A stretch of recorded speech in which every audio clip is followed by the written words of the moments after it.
Roh Kudus itu diberikan, firman itu sekarang tinggal di dalam kami. Itu sebabnya hari ini ketika kami masuk ke dalam sebuah hari yang baru, tahun yang baru, kesempatan yang baru bersama Tuhan, kami mau belajar untuk tidak menyesal apa yang terjadi di tahun lalu.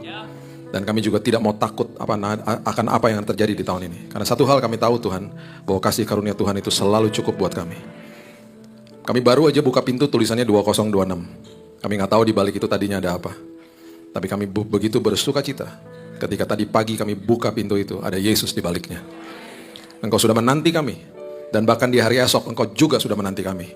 Bahkan setiap hari dalam hidup kami, Engkau selalu ada di masa depan kami. Alkitab mengatakan Engkau mendahului kami Tuhan. Engkau berjalan di depan kami. Itu sebabnya Engkau maha hadir. Engkau ada di masa depan, Engkau ada di hari ini.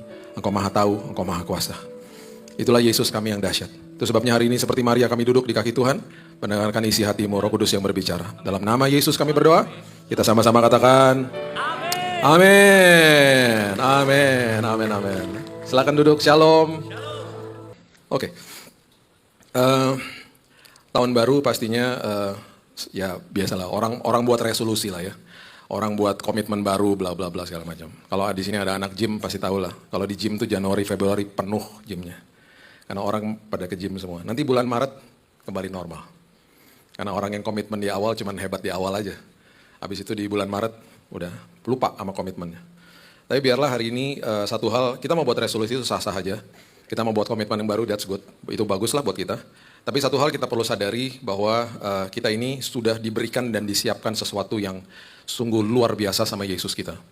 Seringkali kado yang sudah disiapkan itu kita nggak pernah buka. Makanya kita nggak tahu isinya apa. Kita nggak pernah bahas. Kita terjebak sama, ya gitulah masalah yang kita lihat aja di depan kita. Dan udah pasti ada lah, dari masalah ke masalah selalu kok. Dan akhirnya kita nggak sadar bahwa banyak rancangan-rancangan awal Tuhan yang Tuhan sudah kembalikan ke dalam tangan manusia. Sejak awal, waktu dunia diciptakan ini, Tuhan itu membentuk sebuah infrastruktur, wadah. Dimana kalau manusia hidup di dalamnya, engkau akan makmur. Nah semua wadah ini, infrastruktur ini didistorsi lah lebih tepatnya. Nggak bisa dihancurkan terus dihilangkan, nggak bisa. Rancangan Tuhan itu rancangan Tuhan. Didistorsi sama iblis. Sehingga manusia akhirnya hidup di dalam kegelapan. Kenapa saya katakan kegelapan? Karena wadah yang Tuhan buat di awal, pertama kali dia buat, itu terang. Dan itu semua ada korelasinya ketika Yesus hadir. Ketika dia kembali menyatakan kepada kita bahwa semua rancangan awal itu sudah dikembalikan ke dalam tangan manusia sebenarnya. Nah wadah ini yang membuat manusia maksimal hidup di dalamnya. Manusia jatuh dalam dosa, kemudian manusia tidak sadar hari ini bahwa Yesus sudah mengembalikan itu semuanya ke dalam tangan manusia. Diperburuk lagi ketika kita membaca rancangan-rancangan ini yang tercatat di dalam kitab Kejadian, khususnya Kejadian 1 sama 2, kita membacanya dari sisi historical data. Oh, hari pertama kreasinya begini, kedua begini. Kita nggak lihat ada pesan di dalamnya yang merupakan rancangan awal Tuhan. Dari pernikahan, dari pekerjaan, dari identitas, dari provisi Tuhan, dari masalah tentang sumber, dan itu semuanya detail banget di kitab Kejadian, khususnya 1 dan 2. Kenapa manusia jatuh dalam dosa, itu juga adalah pembahasan tersendiri. Semuanya udah ada di situ. Dan akhirnya, waktu kita tahu, kita sadar bahwa oke, Yesus datang, memberikan saya keselamatan gitu ya. Kita tahu ujungnya, kita tahu keselamatan diberikan, kita tahu dosa kita dihapus. Kita tahu ujungnya, tapi selama saya hidup dalam dunia ini, iblis mau membuat kita supaya kita tidak maksimal, bersungut-sungut, dan akhirnya dia mau supaya kita kembali ke dalam kegelapan. Dibutain sama dia. Padahal aku datang bawa hidup yang berkelimpahan. Berkelimpahan seperti pada awalnya, berkelimpahan manusia di dalam hadirat Tuhan.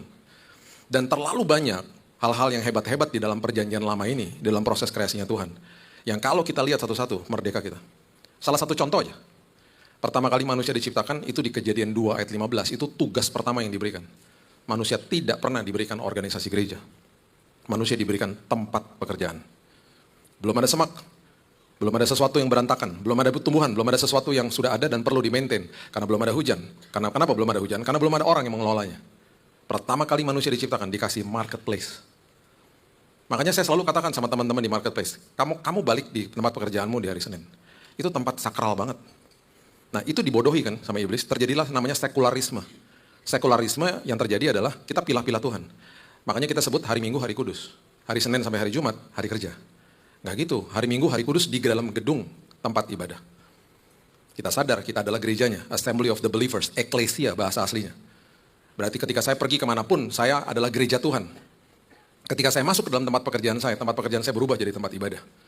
Dan apalagi ketika Kejadian 2:15 mengatakan bahwa tempat pekerjaan saya adalah tempat yang begitu sakral, hari Senin adalah hari ibadah di tempat pekerjaan saya, sampai hari Jumat. Itu dari itu aja kita merdeka. Dari itu aja kita harus merubah paradigma kita. Oh iya ya, saya kerja gak boleh ngejar gaji. Saya kerja ngejar kenapa Tuhan tempatkan saya di tempat itu. Saya harus jadi garam dan terang Tuhan. Terang dan garam. Jangan dibalik, terang dan garam. Itu aja merdeka. Kejadian 2:18 misalnya. Gak baik kalau manusia itu seorang diri. Dimutilasi ayatnya. Kita gak lihat konteks di atasnya. Pria diciptakan ada di dalam hadirat Tuhan, Eden. Diminta untuk mengelola bumi, berfungsi, mengerti panggilan dalam Tuhan. Dikasih perintah sama Tuhan, instruksi pertama diberikan kepada pria. Baru ayat 18, pria itu, manusia itu tidak baik kalau dia seorang diri. Pria yang mana? Yang ada dalam hadirat Tuhan. Pria yang mengerti panggilan hidupnya. Pria yang mengerti instruksi firman Tuhan untuk diajarkan kepada nanti keluarganya. Pria seperti itu gak baik seorang diri. Konteksnya begitu.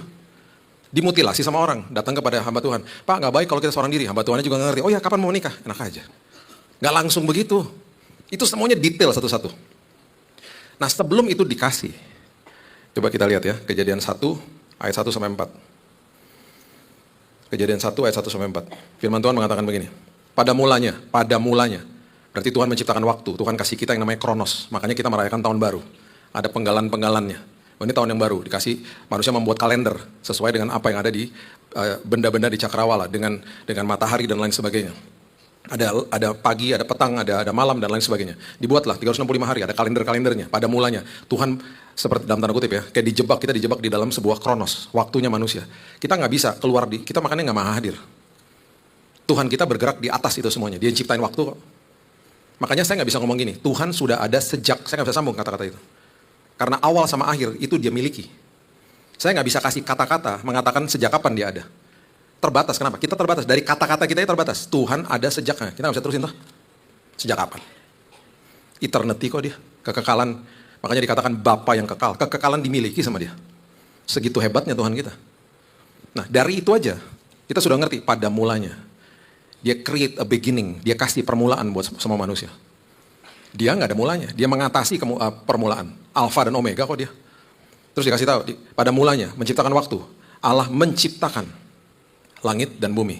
Langit adalah ruang, bumi adalah benda. Diciptain sama dia. Buminya dikasih, ada tanah, ada air di dalamnya. Ada kandungan bumi bahkan di dalamnya. Yang akhirnya manusia bisa menemukan kandungan bumi ini dan bisa diciptakan yang namanya teknologi. Makanya semua yang kita lihat, benda yang kita lihat, yang dibuat sama manusia, dibuat ya, bukan diciptakan, dibuat sama manusia. Itu elemen-elemennya ditemukan di dasar bumi atau di atas bumi. Di atas bumi misalnya kayu, jadilah furniture. Di bawah bumi elemen-elemen ini digabungkan misalnya jadi prosesor lah, jadi inilah, jadi itulah. Makanya generasi berikutnya teknologinya lebih maju berdasarkan generasi sebelumnya. Di-upgrade aja terus. Jadi manusia bukan kreator, manusia bukan menciptakan, manusia menemukan apa yang Tuhan taruh di kandungan bumi untuk dijadikan benda-benda yang menolong kehidupannya dia. Makanya manusia dibilang kuasai bumi. Aku akan memberikan nanti kamu kepandaian, aku akan bukakan otakmu, hikmatmu, supaya kamu menemukan apa yang aku sudah berikan di kandungan bumi, kamu temukan, jadikan itu sesuatu untuk mempermudah hidupmu. Makanya ada kursi, ada alat transportasi, itu kan dibuat sama manusia, dibuat, bukan diciptakan. Dari itu aja kita udah harusnya mengerti, wow, betapa hebatnya Tuhan saya. Jadi kalau saya tanya gini, HP kita bisa nggak ditemukan 1000 tahun yang lalu? Bisa aja, cuman otaknya manusia nggak kebuka 1000 tahun yang lalu. Teknologinya makanya belum nyampe lah otaknya. Makanya menggelitik saya lah kalau ada orang so tahu. Oh ini saya buat ini Pak, saya buat ini. Iya. Itu semua dari Tuhan lah. Ngucap syukur aja, pikiran kamu dikasih hikmat sama Tuhan. Sesederhana itu. Makanya ya, jangan pernah berpikir bahwa teknologi, kehebatan yang ada di dalamnya melebihi Tuhan kita. Nggak akan, kalau kita punya pengertian itu, kita jadi rendah hati. Bahkan pencapaian saya nih, pencapaian Bapak Ibu, wah ada award, ada sesuatu yang hebat dikasih. Bilang semua karena kemuliaan nama dia. Siapa sih saya? Saya hanya alat dia dipakai untuk kemuliaan dia kok, gitu. Ya, kemudian baru ayat 2. Bumi belum berbentuk dan kosong, gelap gulita menutupi samudera raya, gelap gulita menutupi samudera raya. Roh Allah melayang-layang di atas permukaan air. Ada gelap, ada air, ya ada benda di situ. Lihat ayat 3. Pertama kali infrastruktur yang Tuhan berikan dalam hidup manusia. Berfirmanlah Allah, jadilah apa? Terang. Lalu terang itu jadi. Wadah infrastruktur pertama yang diciptakan. Terang, light. Diciptain sama apa? Firman. Jadi firman sama terang gak bisa dipisahin. Tidak bisa dipisahkan. Firman menciptakan terang. Ayat 4 dikatakan Tuhan melihat terang itu baik, dipisahkan terang itu dari gelap. Nah ini wadahnya, kemudian baru setelah itu ditaruh semua kreasi-kreasinya dia. Nah sekarang gini, benda-benda yang ada di langit, yang kita nikmati setiap hari, matahari, bulan, bintang, itu baru diciptakan di hari keempat Bapak Ibu. Jadi sebelum ada benda-benda di langit, udah ada terang. Jadi kalau kita lihat matahari, bulan, dan bintang ada sinar dan cahayanya, itu karena ada cahaya Tuhan di balik itu. Bukan karena dia sumber daripada cahaya, bukan. Orang bilang ini, matahari sumber cahaya, bukan. Tuhan sumber cahaya. Dia hanya benda yang diciptakan sama Tuhan. Pernah mikir lagi nggak? Kok bisa kegelantungan di atas, nggak ada talinya? Ibrani mengatakan firman yang menopang kehidupan. Kalau sampai firman yang menopang benda-benda di cakrawala, apalagi hidup kita, berani-berani nggak baca firman. Makanya saya cerewet sama jemaat, bodoh amat, saya dalam hati biarin aja, saya ingetin aja Tuhan terus. Betapa pentingnya firman Tuhan. Kita tuh mau ngapain sih? Mau jalan sok jalan sendiri. Udah dikasih loh buku manualnya. Makanya kalau beli produk, selalu buka box HP. Kan nggak ada HP, HP-nya di dalam lah. Buka box apa yang ada di atas? Buku manual, manual, the manufacturing mind. Pikiran daripada sang pabrik. Kita buka buku manual, kita baca. Enggak lah, kita buang. Cari HP-nya. Saya juga nggak baca kok. Kita udah excited lihat produknya. Terus kita tanya-tanya nanti sama teman. Saya pernah punya HP, baru 1 tahun baru tahu ternyata dia punya kecanggihan tertentu yang saya nggak tahu. Teman saya bilang ini, ya ampun udah ada kali dari dulu. Karena nggak baca buku manual. Semuanya ada di buku manual, Alkitab kita. The pikiran, the manufacturing, pikiran daripada sang pencipta ada di situ. Kesini ya nak, bawa ke sini ya, jangan dimasukin ke sini ya. Ini produk jangan ditaruh di dekat api ya, jangan ditaruh di air, yang ntar rusak. Kita dikasih tahu juga di buku manual kita. Jangan ke sini, jangan ke situ ya, bahaya buat hidup kamu. Terus di ujungnya kan ada garansinya. Kalau terjadi kerusakan, bawalah ke dealer resmi. Alkitab juga gitu. Kalau ada kerusakan di dalam sini, bawalah ke dealer resmi. Salah satunya apa? Ibadah seperti begini. Kelompok sel misalnya. Ke orang percaya misalnya. Baca firmannya. Karena apa? Itu jaminan, dijamin. Kalau di luar itu nggak dijamin. No warranty. Itu semuanya ada di situ. Nah ketika kita ngerti ini, ya, ketika Tuhan sudah ciptakan ini, perhatikan apa yang Yohanes katakan. Coba lihat Yohanes pasal yang pertama. Yohanes pasal yang pertama, ayat yang pertama. Dikatakan begini, pada mulanya adalah firman. Firman itu bersama-sama dengan Allah, dan firman itu adalah Allah. Yohanes menulis kitabnya bukan sinoptik, dia adalah murid yang paling dekat dengan Yesus. Dia dapat pewahyuan yang beda dengan yang lain. Bukannya berarti lebih baik dan enggak, semua punya porsi masing-masing. Tapi dia memang beda banget pewahyuannya. Dia mulai ayatnya dia mengatakan sesuatu yang terjadi sebelum Kejadian 1 ayat 1. Pada mulanya adalah firman.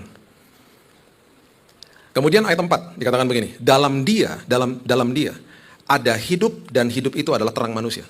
Jadi dia lagi kasih tahu sama kita, dia membahas kehadiran kelahiran Yesus itu dari angle yang berbeda. Dia lagi kasih tahu, ingat ya guys, semua yang ada di kitab Kejadian, semua wadah, semua infrastruktur yang dibuat sama Tuhan untuk manusia, yang pernah didistorsi sama iblis waktu manusia jatuh dalam dosa, sekarang dikembalikan sama Tuhan dalam hidup manusia. Ingat, firman sama terang tuh. Terang dikembalikan. Itu sebabnya Yesus hadir, itu sebabnya kita punya candlelight. Terangnya hadir. Terus lihat ayat 14. Ayat 14 katakan begini. Firman itu telah menjadi manusia. Firman, the word became flesh, jadi manusia. Dan diam di antara kita. Dan kita telah melihat kemuliaannya, kemuliaan yang diberikan kepadanya sebagai anak tunggal Bapa, penuh kasih karunia dan kebenaran. Pertama kali dalam tatanan kehidupan manusia, manusia bisa pegang Tuhan secara fisik. Firman menjelma jadi Yesus. Yohanes tulis tinggal di tengah-tengah mereka. Karena dia secara fisik manusia tinggal di tengah-tengah mereka. Apa yang terjadi? Yesus naik ke kayu salib, menyerahkan nyawanya, tidak dibunuh, menyerahkan nyawanya. Mati buat saudara dan saya, bangkit di hari yang ketiga, naik ke sorga, menjadi maha hadir ketika dia naik ke sorga. Dan saat itu, firman bukan tinggal di tengah-tengah manusia lagi. Firman tinggal di dalam saudara sama saya. Karena Roh Kudus diberikan. Itu urutannya. Ya. Jadi firman menciptakan terang, wadah, infrastruktur, terdistorsi. Yesus datang, dia mengembalikan terang dan firman. Bahkan terang dan firman dimasukin dalam hidupnya manusia. Terang terbit di atas manusia, perjanjian lama. Terang ada di dalam manusia. Efesus katakan apa? Hiduplah sebagai anak-anak terang. Kenapa dikasih terang di sini? Karena gini, yang ditebus di kayu salib, bukan buminya, saudara sama saya. Kehidupannya. Itu sebabnya ketika kita sudah ditebus, di sekeliling kita masih gelap. Makanya di bumi ini tetap aja ada kecelakaan, ada bencana, ada penyakit, ada kejahatan yang terus terjadi. Jadi sekeliling kita gelap nih. Kemudian Tuhan bilang ini, "Nak, aku kasih kamu terangku di dalammu. Ketika kamu terima aku sebagai juru selamat." Buat apa Tuhan terangnya? Sebagai beacon of light, sebagai pemandu arah-arah hidupmu. Firman sama terang gak bisa dipisahkan toh. Makanya dikatakan apa? Firman adalah pelita yang menerangi langkah-langkah hidupmu tiap hari.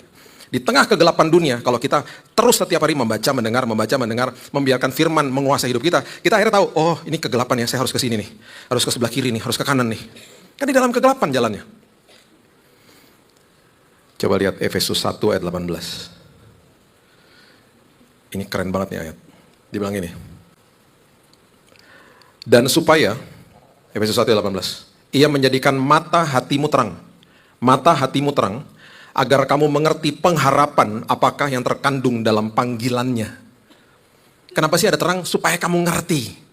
Aku tuh punya panggilan-panggilan khusus bagi semua kehidupan, dan supaya kamu ngerti kalau cahaya itu terus terang di dalam hidupmu, kamu tuh harus punya pengharapan. Pengharapan kamu tuh betul-betul pengharapan yang kamu berjangkar kepada sosok pribadi yang maha tahu, maha hadir, dan maha kuasa. Pengharapan kamu gak akan sirna, karena terang itu terus menjadi beacon di dalam kehidupan kamu. Nah ini masalahnya. Terang itu bisa ditutup sama ulah kita sendiri. Terang itu gak bisa dipadamkan. Terang itu adalah terang Tuhan. Gak bisa dipadamkan, gak bisa dimatikan sama siapa saja, sama apapun. Karena terang adalah terang. Bayangin terang itu yang bercahaya sebelum ada matahari kok. Sebelum ada bulan dan bintang. Terang itu yang ada di dalam sini, terang yang dahsyat itu tidak bisa dipadamkan sama siapapun dan apapun. Namun, terang itu bisa ditutup. Ironis toh? Udah dikasih terang, ditutup sama siapa? Ulah kita sendiri. Gimana caranya? Coba baca. Matius pasal yang ke-6. Matius pasal yang ke-6. Ayat 22 dan 23. Ingat, saya udah pernah katakan di tempat ini. Pintu gerbang tubuh, mulut. Nggak jaga mulut, nggak jaga makan, sakit tubuhnya. Pintu gerbang buat jiwa sama roh, itu mata sama telinga. Mata sama telinga nggak dijaga, jiwa sama rohnya akhirnya menderita. Sesederhana itu. Ya. Perhatikan ini. Karena terang sudah diterbitkan, terang itu perlu dijaga. Hidup sebagai anak terang. Itu sebabnya jaga pintu gerbang hatimu, supaya terang itu tidak ditutup sama ulahmu sendiri. Perhatikan Matius pasal yang ke-6 ayat 22. Mata adalah pelita tubuh. Mata adalah pelita tubuh. Mata itu menyerap informasi dari luar. Dia pelita. Ya. Terus dikatakan begini, jika matamu baik, teranglah seluruh tubuhmu. Kamu aman. Karena terang itu tetap bercahaya, bersinar terus. Jadi glimpse of hope. Jadi bawa pengharapan, bawa panduan buat langkah-langkah kamu, bawa hikmat dalam keputusanmu setiap hari. Karena kamu jaga mata. Berarti apa? Oh baca firman. Kalaupun nonton yang lain, lihat yang lain, itu hanya hobi. Karena banyak orang yang memberikan atau minta kepuasan sama dunia. Jadi dia jadikan misalnya hal-hal yang lain itu pemasok bagi kepuasan jiwanya. Itu udah salah. Ya, makanya saya nggak pernah larang orang mau nonton Netflix, orang mau nonton drakor, oke aja, sah-sah aja, asal. Kita tidak jadikan itu sumber bagi kelegaan kita. Kita juga butuh informasi dan kita juga harus sortir. Kita harus sortir apa aja yang kita serap lewat mata kita. Perhatikan ayat 23. Jika matamu jahat, jika matamu nggak disortir, gelaplah seluruh apa? Tubuhmu. Kamu akan tutup itu semua terang itu, kamu tutup sama ulahmu sendiri. Jadi jika terang yang ada padamu gelap, betapa gelapnya kegelapan itu. Udah kamu hidup di tengah-tengah dunia yang penuh dengan kegelapan, hidupmu makin gelap. Karena hal yang sederhana, kamu gak jaga matamu. Itu sebabnya kan saya katakan kan, betapa pentingnya baca firman. Makanya ya orang ya, saya udah kenyang lah ketemu sama orang-orang kayak gitu. Ujung-ujungnya pasti gitu. Gak ada pengharapan, komplain sama Tuhan. Kalau ditanya gini, kehidupanmu dalam pembacaan firman dan mendengarkan firman, gaya hidupmu setiap hari seperti apa? Kalau ditelaah dengan teliti, pasti nggak ada. Beda sama orang yang hidupnya gaya hidupnya seperti itu, beda. Walaupun ada masalah, dia akan ngomong gini, ada masalah sih Pak, tapi Tuhan baik banget Pak. Oh beda, cara ngomongnya juga udah beda. Karena terangnya nggak pernah dipadamkan sama ulahnya sendiri. Nah itu mata toh, telinga juga gitu. Nah telinga itu mendengar perkataan dari luar. Makanya juga harus dijaga. Nah, perkataan yang paling sering didengar sama diri kita sendiri adalah perkataan dari diri kita sendiri. Karena pribadi yang paling sering ngomong sama kita adalah diri kita sendiri. Makanya Lukas pasal yang ke-12 ayat 3 mengatakan begini. Lukas 12 ayat 3. Karena itu, apa yang kamu katakan dalam gelap akan kedengaran dalam terang. Dan apa yang kamu bisikkan ke telinga di dalam kamar akan diberitakan dari atas atap rumah. Maksudnya apa? Kalau kamu ngomong dan kebiasaan bicara sesuatu yang tidak membangun hidupmu, nanti kelihatan lewat tindakanmu akhirnya. Itu maksudnya. Analogi sederhana gini. Pernah nggak punya teman, ketika ngobrol sama dia karena dia good listener, kita senang ketemu dia. Karena tektoknya enak. Saya ada beberapa teman-teman saya kayak begitu. Waduh, saya nagih ketemu mereka. Bahkan saya ajak ke rumah. Ke rumah dong, ngobrol yuk gitu. Oh seneng mbak, ngopi-ngopi sama dia. Ngobrol, saya bisa curhat isi hati saya sama dia. Nanti setelah itu dia curhat juga, dia tektoknya enak gitu. Dia dengerin dulu. Oh ya, dia kasih solusi dulu, dia kasih masukan dulu. Oh ya, pendengar yang baik. Udah gitu dia ngobrol, balik. Salah satu itu, pribadi itu istri saya sebenarnya. Dia, I married my best friend. Dia pendengar yang luar biasa. Ngobrol sama dia menyenangkan gitu loh. Dengarnya enak. Nah, punya gak teman kayak gini? Kita ngomong nih, baru ngomong. Lo tau gak, gue tuh kemarin gini. Oh ya, gue juga. Lo tau gak, gue tuh gini. Kita jadi, belum selesai ceritanya, jadi dengerin dia. Kita bengong gitu. Pokoknya cerita dia harus lebih seru. Udah, kita udah ngerasa ada jedah nih. Iya, jadi gini ya. Jadi gue mau terusin ya. Jadi gue begini. Oh iya, kalau gue tuh gini. Kita gak bisa ngomong. Di sela-sela sama dia, pokoknya cerita dia harus lebih seru dari kita. Setelah kita ngobrol sama orang kayak gitu, capek gak? Capek.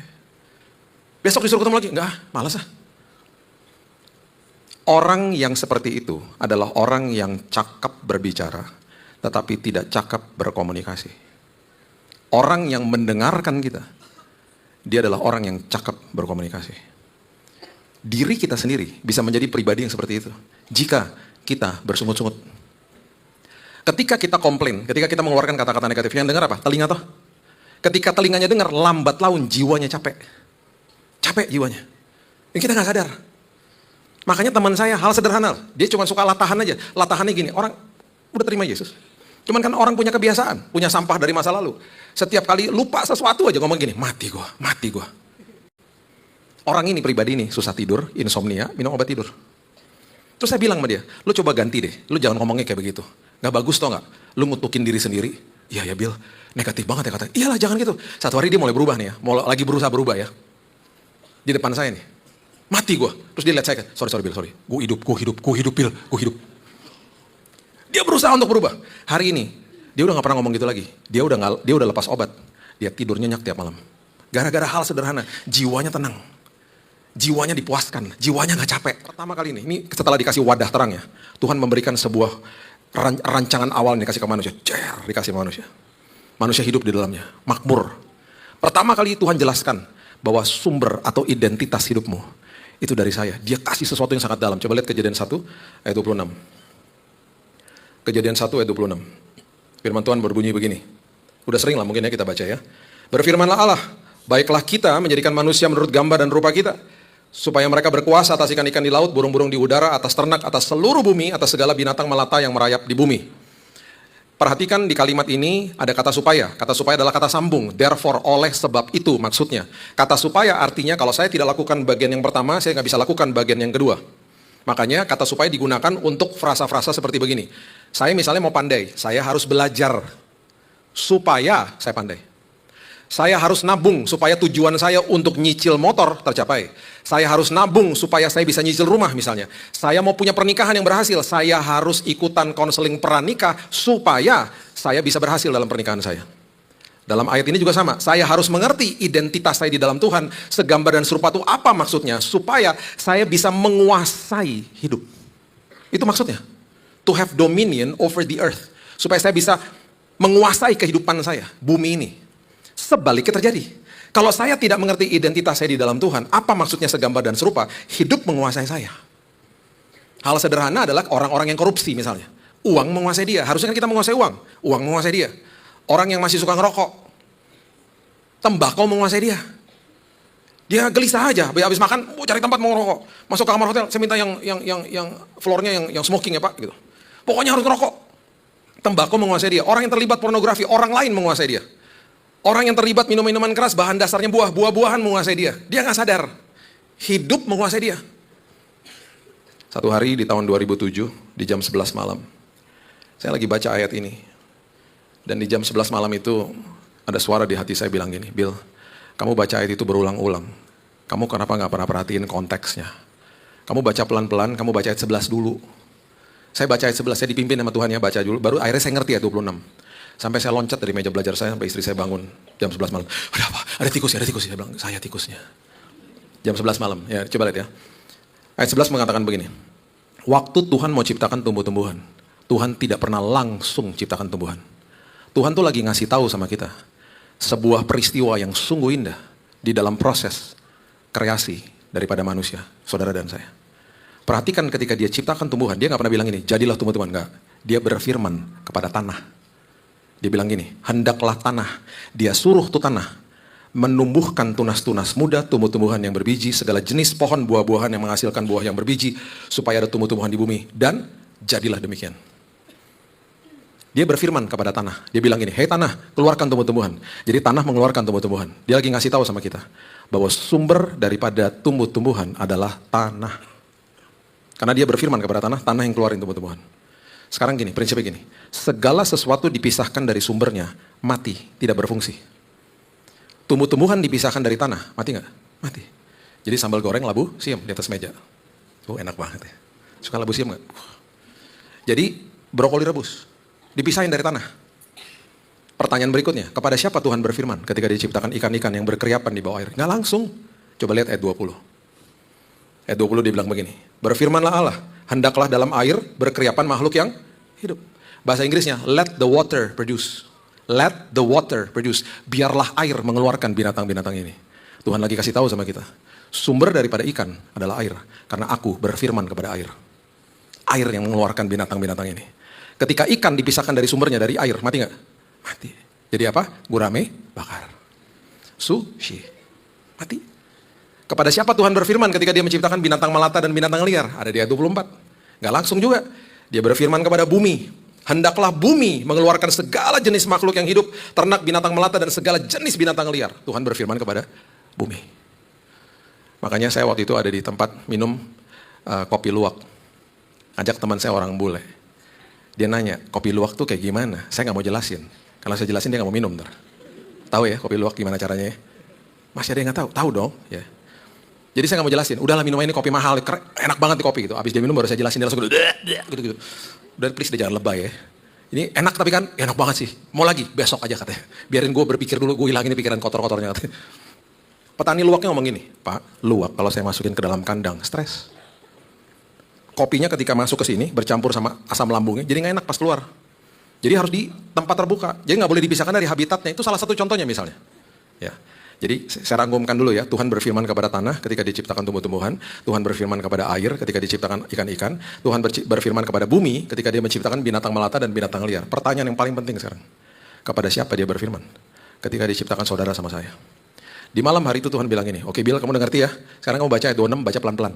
Baca pertamanya aja, itu yang membuat saya loncat dari bangku saya. Ayat 26 bilang begini, baiklah siapa? Kita. Menjadikan manusia menurut gambar dan rupa.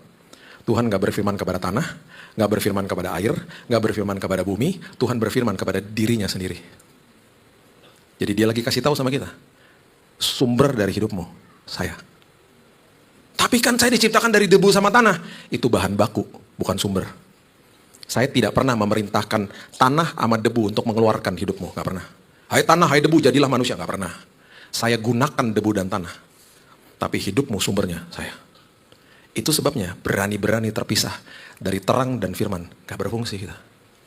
Gak berfungsi. Akhirnya apa? Identitasnya rusak. Ketika identitasnya rusak, kita berpikir apa? Identitas di atas harta, jabatan, status, ketenaran, uang. Makanya manusia banding-bandingin diri sama orang lain.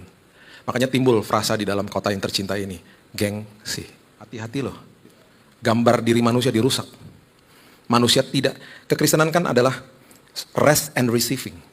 Beristirahat karena Tuhan sudah lakukan semuanya, receive, terima semua karyanya dia. Udah dikasih loh, dibalikin ke dalam tangan kita. Kita berusaha untuk banding-bandingin, menunjukkan diri kita kepada orang lain. Stres akhirnya. Yang terakhir, setelah Tuhan kasih identitas, Tuhan kasih tahu sumber daripada hidupmu adalah saya. Tuhan deklarasikan bahwa hari esokmu sudah aku pegang penuh.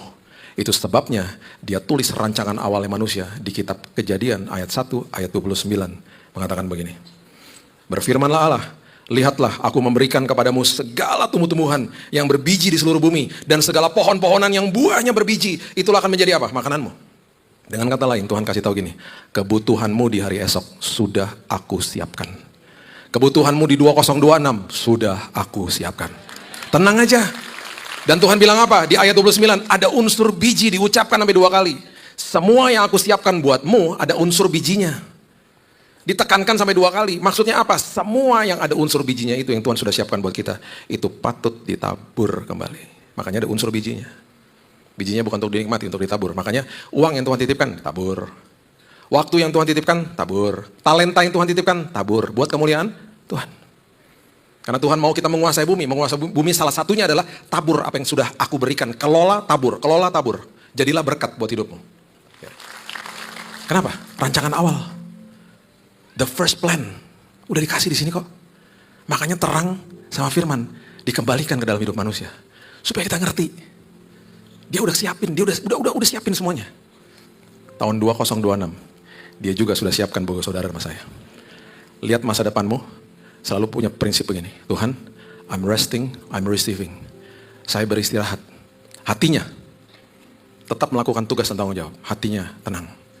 Dan selalu dalam posisi menerima. Terima kasih Tuhan. Karena kekristenan dimulai dari menerima, bukan memberi. Kekristenan bukan agama, relationship. Tuhan udah siapin. Bahkan keselamatan Tuhan udah kasih. Sebelum kita punya kesempatan untuk terima Yesus, udah dikasih keselamatan. Udah dianugerahkan. Tinggal terima aja kan. Terima Yesus sebagai juru selamat. Terima kasih Tuhan. Aku mengerti identitasku serupa dan segambar, artinya Engkau adalah sumbernya aku. Terima kasih Tuhan, hari esokku Tuhan sudah tanggung. Aku baru masuk tanggal 1. Aku mulai tahun ini dengan Tuhan. Saya salut sama Bapak Ibu. Masuk dalam tahun yang baru ada di dalam tempat ini. Mulai tahunnya sama Tuhan, hebat. Luar biasa. Tadi malam juga saya kumpul sama teman-teman di rumah.